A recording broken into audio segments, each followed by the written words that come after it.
सेनापति है, क्योंकि युद्ध में भगवान कार्तिक ही तारकासुर ने मारियो। उन दिन रे बाद देवता ब्याने अपने सेनारा सेना नायक सेनापति बना दिया। फिर 12 ज्योतिर्लिंगों की कथा आदरणीय सूत जी ऋषि मुनियों ने सुनाई, जिनमें प्रथम ज्योतिर्लिंग की कथा आप लोग काले श्रवण करी। सोमनाथ महादेव। सौराष्ट्रे सोमनाथम च श्रीशैले मल्लिकार्जुनम। पहला है सोमनाथ और दूसरा है आंध्र प्रदेश में मल्लिकार्जुन। श्रीशैले मल्लिकार्जुनम।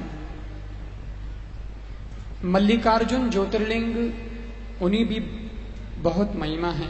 हर ज्योतिर्लिंग की अपनी अपनी अलग अलग खासियत भी है, और हर ज्योतिर्लिंग रे लारे कोई न कोई कथा, कोई न कोई घटना घटियोड़ी है।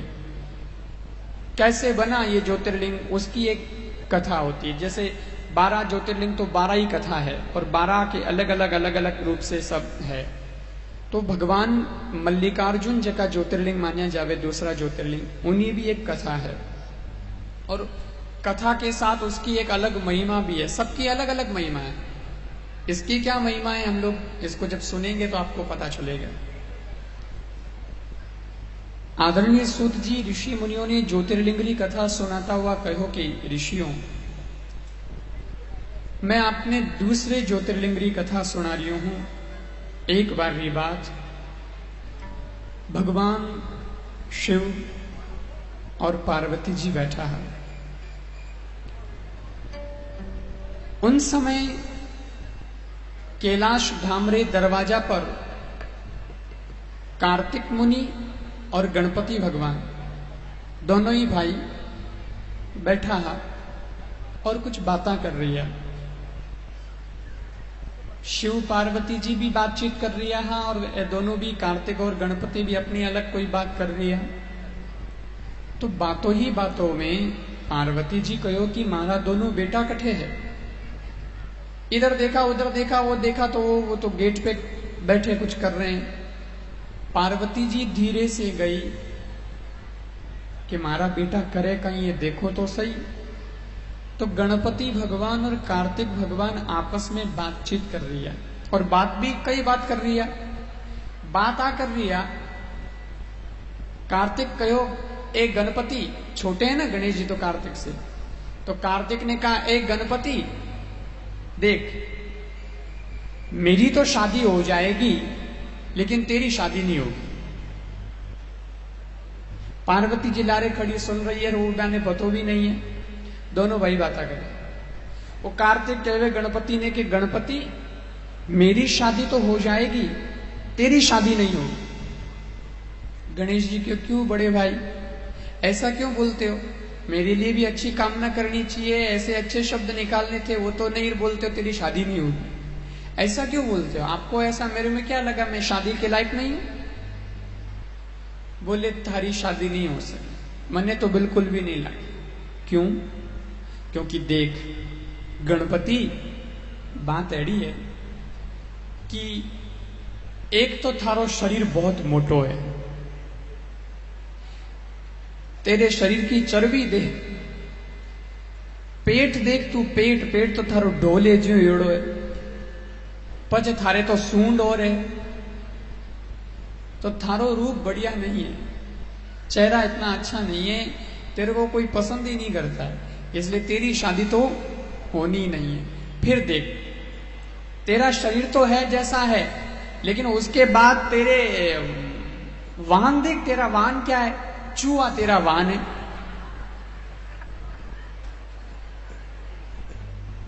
अब तेरा वाहन चूहा है, तो चूहे पे अगर तू बैठ गया तो चूहे का तो बेचारे का पहले ही राम नाम सत हो जाएगा।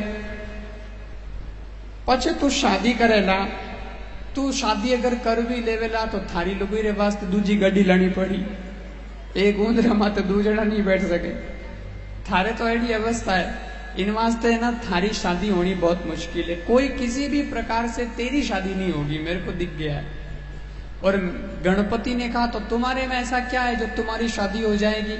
कार्तिक बोले, देख मैं एकदम तेरी जैसा नहीं हूं, मेरा शरीर सही है, मैं मोटा नहीं हूं, और मेरा चेहरा सही है, मैं सुंदर हूं, मेरा वाहन भी अच्छा है, मेरा वाहन है मयूर, मैं तो आकाश में उड़ता हूं, इसलिए मेरा वाहन अच्छा, मेरा तन अच्छा, मेरा सब बढ़िया ही है, मेरा नाम वगैरह सब हर चीज मेरी सही है, इसलिए मेरी शादी फटाफट हो जाएगी, पर तेरी नहीं होगी। इतनी बात पार्वती जी सुनी।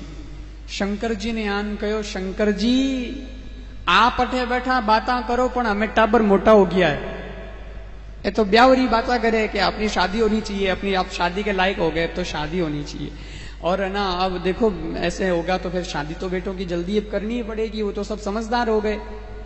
तो बोले शादी तो करनी है पर कई करा, आपा तो फक्कड़, हाँ हम तो जोगी हैं, हमारा क्या है, पहाड़ों में रहने वाले बर्फानी बाबा है।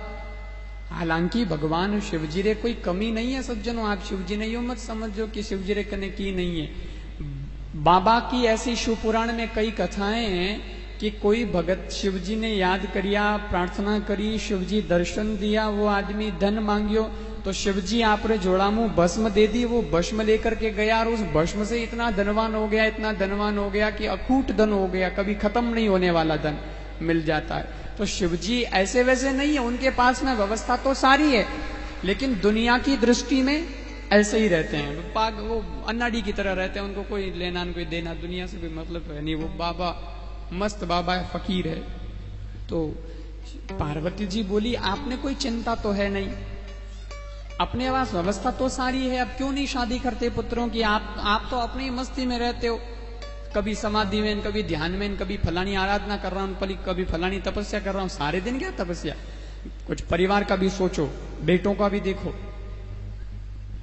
तो भगवान शिव जी कहो कि हाँ बात तो सही है। शिव जी बुलाया कार्तिक और गणेश ने, अरे बेटा तुम क्या बातें कर रहे हो, अजी कुछ नहीं पिताजी कुछ नहीं कर रहे हैं। अरे बोले नहीं नहीं कुछ तो कर रहे हो, क्या बात है बतानी पड़ेगी, सच्चे हैं ना, इसलिए सच सच बता दिया बेटों ने कि पिताजी हम तो ऐसे ही बातें कर रहे थे, शादी की बातें कर रहे थे। कार्तिक बोलता है कि ना मेरी शादी हो जाएगी, और ना मेरे को बोलता है कि तेरी नहीं होगी, ऐसा बोलता है, मेरे बड़े भाई ऐसा बोलते हैं। बोले बड़े भाई ऐसा बोलते हैं, तो ऐसा करो पिताजी मेरे भैया से पहले मेरी शादी कर दो, क्योंकि वो उन्होंने मेरे को कह दिया तेरी शादी नहीं होगी, इसलिए फटाफट मेरी शादी कर दो। शिवजी कहो कि थारी शादी करना है, बोले हाँ, तो पर तू तो छोटो है, पहले बड़े की शादी होगी फिर तेरी। कार्तिक बोले हाँ बिल्कुल सही है, पहले मेरी होनी चाहिए फिर उसकी होगी, गणपति की देखी जाएगी बाद में, पहले मेरी कर लो। उधर गणेश जी कहते नहीं पहले मेरी शादी होनी चाहिए, कार्तिक बोलता नहीं मेरी शादी होनी चाहिए, वो बोलते नहीं मेरी शादी होनी चाहिए। आपस में दोनों भाई झगड़वा लग गया। तो शिवजी कहो कि यूं करा कई, यूं तो ये दोनों बहुत लड़ाई करेला। तो भगवान शिवजी ने कहा बेटा लड़ो मत, एक बात है कि आप दोनों जाओ और पृथ्वीरी परिक्रमा करण आओ, जो पृथ्वीरी पहला परिक्रमा करण मारे कने आवेला मैं उन्हीं शादी पहला करूंगा, जो पहले आ जाएगा उसकी शादी हो जाएगी, फिर दूसरे का दूसरा बाद में नंबर आएगा। तो जाओ दोनों, ताकि तुम परिक्रमा करके जो पहले आ जाए उसकी शादी पहले, अगर गणपति आ जाता है तो छोटे होता हुआ भी पहले उसकी शादी करेंगे, और कार्तिक आ जाए तो कार्तिक की कर लेंगे। तो जाओ। तो कार्तिक ने कहा हाँ ये हमको मंजूर है, मैं ही नंबर 1 आऊं, क्योंकि गणपति भगवान इतना मोटा तगड़ा है, और पचे ऊंदरा माते बैठी ले ऊंदरा री हालत कहीं गई। कार्तिक भगवान तैयार होया, मोर माते बैठिया, और गणेश जी ने कहा ए गणपति मैं तो जा रहा हूं और अभी वापस भी आ जाऊंगा, मेरे को कोई टाइम नहीं लगता है पृथ्वी की परिक्रमा करने में, मेरे तो वाहन बहुत फास्ट स्पीड वाला है, इसलिए फटाफट जाएगा फटाफट आएगा, लेकिन तू अगर जावे ना तो जिंदगी भर वापस नहीं आवे। थारो कटे ऊंदरो कटे मारो मोर, यूं कहन कार्तिक भगवान तो चले गए। लेकिन अब गणेश जी पेड़ रे नीचे बैठा है और विचार करवा लग गया कि हाँ मेरे भैया ने बिल्कुल सही कहा, मैं अगर जाऊं ना पृथ्वी की परिक्रमा करने तो जिंदगी भर वापस नहीं आऊं। सही बात है, क्योंकि इतनी कहां स्पीड है मेरा तो वाहन भी छोटा है, तो मैं तो हार गया। गणपति भगवान उदास होने बैठ गया। शिवजी देखियो कि गणेश तो गयो ही नहीं, कई बात है। अरे जा, वो आ जाएगा, उसकी शादी हो जाएगी, तू रह जाएगा, जा फटाफट जा। लेकिन गणेश जी बैठा रह गया, पैर के नीचे बैठा है, मुंडो लटका लियो, बिल्कुल उदास हो गया। काफी देर तक तो उदासी में रहा, लेकिन सज्जनों जब उदासी में रहे तो फिर उनके मन में एक विचार आया। गणपति मन में विचार करियो कि नहीं नहीं नहीं, कुछ करता हूं। तो शास्त्र खोले, धर्म शास्त्र, और वो पढ़ने लग गए। बोले शास्त्रों में पढ़ता हूं। आदमी फ्री बैठा रहता है ना, तो वो कुछ न कुछ देखता है, भाई कुछ चलो टाइम पास करते हैं, कुछ पढ़ते हैं, कोई किताब पढ़ते हैं, कुछ ऐसे पढ़ते हैं। तो शिव गणपति क्यों बैठो बैठो कहीं करूं, चलो मैं भी कुछ पढ़ूं। तो गणपति भगवान किताब खोलन पढ़वा लग गया। एक बहुत अच्छा शास्त्र हो, वो पढ़वा लग गया।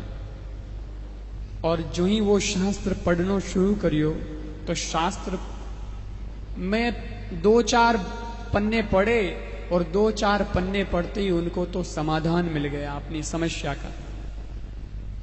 क्योंकि शास्त्र के अंदर लिखा हुआ था कि अगर कोई पुत्र सच्चे दिल से अपने माता पिता की परिक्रमा कर लेता है, तो उसको पृथ्वी की परिक्रमा का पुण्य मिलता है।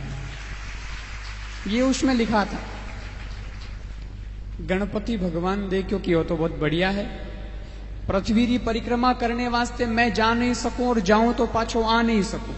चलो माता पिता की परिक्रमा कर लूं तो पृथ्वी की परिक्रमा के बराबर ही है। ये तो लिखा है शास्त्र में, शास्त्र झूठ नहीं बोलता। मेरा माता पिता ऐ बैठा, एक क्यों 7 परिक्रमा कर लूं। अरे तो बोले 108 करो, एरिया माता पिता ने बस इतनी तो परिक्रमा करनी है। तो चलो ये बढ़िया मौका है। और गणपति भगवान और निर्णय ले लियो कि मुझे अब मेरी माता पिता की परिक्रमा करके और मुझे पहले नंबर लाना है, पृथ्वी की परिक्रमा का पुण्य कमाना है। भैया जाए आए नहीं आवे कोई नहीं, अपने को तो माता पिता की परिक्रमा करनी है, बस सब हो जाएगा मेरे। और सज्जनों, मैं आप लोग भी ध्यान दीजिए, गणपति भगवान एक बहुत सुंदर सीख दी समाज ने, एक बहुत बड़ो संदेश दियो।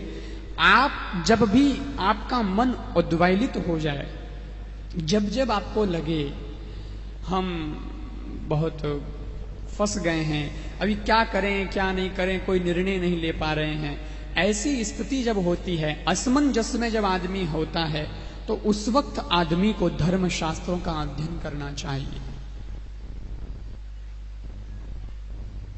जब जब मन में प्रश्न उठे, तब तब दिल की आवाज सुनो, अपनी आत्मा से पूछो, अपने आप में चिंतन करो, मनन करो।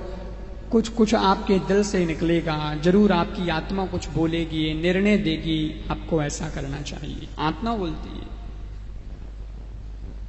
और अगर आत्मा से भी आपको कुछ डिसीजन नहीं मिलता है, तो फिर आप धर्म शास्त्रों को पढ़ो। तो जब जब मन में प्रश्न उठे, तब तब दिल की आवाज सुनो, और दिल से बात न बने तो धर्म शास्त्र को पढ़ो, और धर्म शास्त्र से भी समाधान न मिले, तब अपने गुरु के पास में जाकर के पूछो, गुरु आपको समाधान देगा कि अब आपको क्या करना चाहिए। इस परिस्थिति में है हम, अब बोलो हमें क्या करना है, तो गुरु बताएगा ये करना है, वो सही बताएगा। ऐसा एक शास्त्र में नियम है। इन वास्ते शास्त्र रो अध्ययन बहुत जरूरी है सज्जनों। नीति शास्त्रों में बहुत अच्छी अच्छी बातें लिखी है, आप पढ़ो, कभी समय निकालो अध्ययन के लिए, पढ़ाई करनी चाहिए। कई लोग कहते हैं पढ़ाई की उम्र नहीं है महाराज, हमें कहीं पढ़ाई करा, हमें बुढ़ा हो या हमें कहीं पढ़ा। लेकिन पढ़ाई एक अवस्था पढ़ाई की होती है। अब जैसे 22, 23, 24, 25 साल तक पढ़ाई कर लो, तो उसमें डिग्रियां मिल जाती है अपने को सारी। भाई हम तो ये भी किए, हमने ये भी कर लिया, हमने वो भी, इतना पढ़ लिया, ये सब पढ़ लिया, अच्छा है, बुद्धि बढ़ती है, अच्छा है। लेकिन डिग्री अगर आप हासिल नहीं कर सकते हो तो क्या हुआ? पढ़ाई की मना थोड़ा ही है। स्कूल में जाकर के नहीं पढ़ सकते हो तो क्या हुआ? कॉलेज में जाकर के नहीं पढ़ सकते हो तो क्या हुआ? अपने ही घर को स्कूल बना लो, अपने घर को कॉलेज बना लो, जितनी चाहो किताबें पढ़ो। ज्ञान तो किसी भी समय में अर्जित किया जा सकता है, उसमें कोई उम्र फिक्स नहीं होती है, कोई उम्र फिक्स नहीं होती कि मुझे कब ज्ञान प्राप्त करना है। जब मन हो जावे तभी ज्ञान प्राप्त करना शुरू कर दो। ये शास्त्र किन वास्ते? इतनी सारी किताबा दुनिया में है, किन वास्ते है? अपन लोगों वास्ते ही है, पढ़ने वास्ते ही है, ज्ञान प्राप्त करने वास्ते। इसलिए बहुत पढ़ना चाहिए, ज्यादा से ज्यादा ज्ञान अर्जित करना चाहिए शास्त्रों का अध्ययन करके। सज्जनों, शास्त्र और अध्ययन कोई आसान चीज नहीं है, ये भी बहुत मुश्किल चीज है। आदमी फ्री बैठेगा, टीवी देख लेगा, गेम खेल लेगा, आदमी बातों में समय बर्बाद कर देगा, लेकिन वो एक किताब नहीं पढ़ पाएगा। किताब तो छोड़ो, एक लाइन नहीं पढ़ पाता आदमी। लाइन पढ़ लेगा तो उसको समझ में नहीं, उसको 10 घंटे लग जाएंगे। समझेगा तो उसको जीवन में उतारने में पूरी जिंदगी बीत जाती है। एक लाइन आदमी नहीं जीवन में उतार सकता है, तो बहुत मुश्किल काम है, आसान नहीं। इतनी सारी बातों को पढ़ना, फिर उन्हें याद रखना, हमारे दिमाग में रखना, उनको उतारना और उसके बाद जीवन में उसको प्रैक्टिकल में लाना, ये तो बहुत मुश्किल चीज है। कई लोग है ना, किताबों का महत्व नहीं समझे। कई लोग कई लोग ना, आप किताब दो, फ्री में दे दो तो पुरस्कार में देते हैं, भैया ये किताब अच्छी है, आप ले। अब उसको दे फ्री में, तो वो फ्री में किताब ले तो लेता है, लेकिन उसकी कदर नहीं करता है। वो जाके रख देगा, पढ़ेगा भी नहीं, खोलेगा भी नहीं, जिंदगी बीत जाती है। और कई लोगों ने कहो तो कई लोग, हाँ किताबा तो बाप जी बहुत है, माने गणे तो घनी किताबा पढ़ी है, बहुत किताबा है महाराज। अरे हम तो किताबों का खजाना रखते हैं, हमको तो बहुत शौक है। अरे शौक तो है, रखने का शौक है, पढ़ने का थोड़ी है। पढ़ो तब पता चले। किताब घर में लाके रखने से क्या होगा? उन्हें भागवत भी ला दी, शिवपुराण भी लाके रख दिया, उसको टीपा करते हो, तिलक करते हो उसको। और बेचारी किताब को इतना लोग टीपा करते हैं, टीपा वो तिलक करो, मना नहीं है, अच्छी बात है, लेकिन एक वो होना चाहिए कि भाई ग्रंथ है तो ग्रंथ का आदर हो जाए, ठीक है। लेकिन कई लोगों ने तो मैं देखिया हूं, घरे लान किताब रख देला, ग्रंथ वो पुराण जो भी है, और उस पुराण को लाके रख देगा, तिलक विलक करण, पूरी किताब रो कलर बदल दे, पन्ना वन्ना सब इधर उधर सब वो कर देते हैं, रोज तिलक कर करके। उसको बोलो तिलक करते हो, पूजा करते हो? बोले हाँ पूजा तो रोज करते हैं महाराज, आपको दिख नहीं रही शक्ल किताब की? पूजा तो करते ही है, इसलिए तो किताब का ये रंग हुआ है। लेकिन मैं कहता हूं, मैं पूजा का विरोधी नहीं हूं, आप ऐसा मत सोचना कि महाराज पूजा का मना। मैं पूजा का अच्छा पक्षधर हूं, पूजा करो, लेकिन मैं कहता हूं जितना पूजा से फायदा नहीं होगा, उसको अगर एक दिन आप उस किताब का एक पन्ना खोल के पढ़ लोगे, तो जो पुण्य आपको मिलेगा, जो बेनिफिट आपको मिलेगा, वो पूजा से भी नहीं मिलेगा, पढ़ने से जो मिलेगा। अंदर क्या लिखा है वो पढ़ो। ऐसा पढ़ना चाहिए, अध्ययन होना चाहिए, तब हमें कुछ ज्ञान प्राप्त होता है। और कई लोग इस बात को बहुत हल्के में लेते हैं। अरे हल्के में नहीं सज्जनों, मैं तो कहता हूं अपने देश के अंदर तो ऐसी कई संस्थाएं जिन्होंने बहुत अच्छा काम किया। गीता प्रेस गोरखपुर, आप देखो इतनी बड़ी संस्था है। गीता प्रेस की कितनी पुस्तकें आती है, हर किताब गीता प्रेस की मिल जाएगी आपको, और उसमें इतनी अच्छी अच्छी बातें लिख रखी है ज्ञान की। आप पढ़ते रहो और ज्ञान अर्जित करते रहो। आदमी खुद एक लाइब्रेरी बन जाता है किताबें पढ़ते पढ़ते, इतना उसको खुद को अंदर ज्ञान इतना हो जाता है, इतना सब आ जाता है। कभी कभी लिखा करो, लिखना भी नहीं आता कई लोगों को, तो ये भी बहुत मुश्किल काम है सज्जनों।